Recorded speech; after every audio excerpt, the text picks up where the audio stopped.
US missile defense requires greater investment, modernization, expert says. The U.S. must invest more in its missile defense system to prepare for the growing and advancing threat of weapons capabilities as China and other nations start to acquire hypersonic weapon capabilities, a missile defense advocate told Fox News Digital. We're below 1.5% of our defense budget on defensive capabilities, said Riki Ellison, former NFL linebacker and founder of the Missile Defense Advocacy Alliance. That's pretty ridiculous. The most vocal is the Department of Defense because that's what it is. So we are way off balance with lack of defensive capabilities. Most people wouldn't see missile defense as the next step following retirement from professional sports. But three-time Super Bowl champ Ellison, born in New Zealand, had worked for Lockheed Martin in Sunnyvale to work on the atmospheric re-entry system. I was falling in love with the concept that we could shoot down mankind's worst possible weapon, and I still believe in that, Ellison said during an exclusive interview.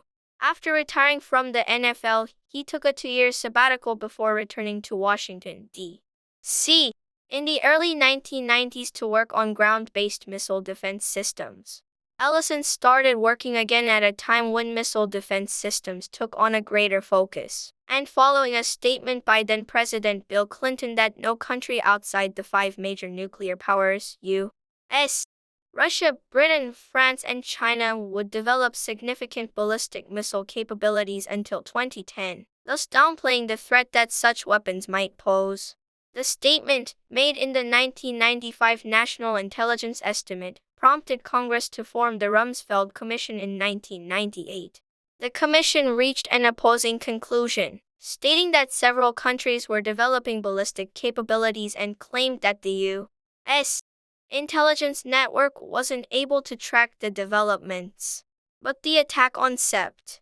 11, 2001, and the first North Korean missile launch over Japan caused a critical shift on missile defense.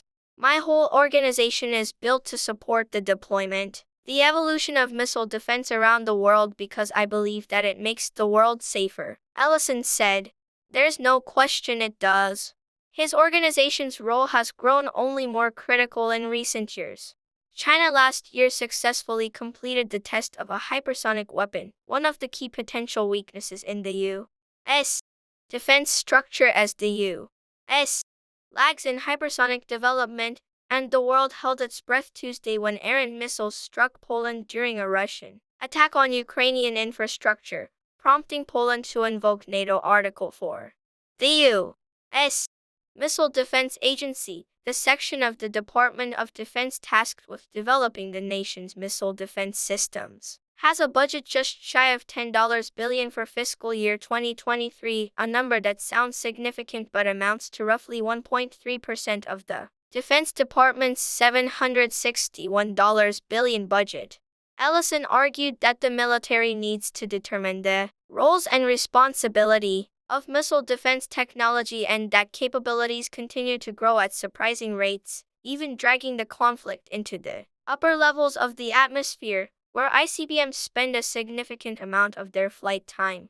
The cheapest weapon to use right now is going to cost is $100 million per one ground-based interceptor in Alaska, he said.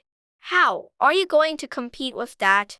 I would say every single day people are dying because of ballistic missiles, hypersonic missiles and cruise missiles every single day, and it's crazy because we have the capability to defend against all that stuff. But there's no capacity in any of these Western nations because they all chose not to pay the bill, thinking that deterrence and sanctions offense works, Ellison said.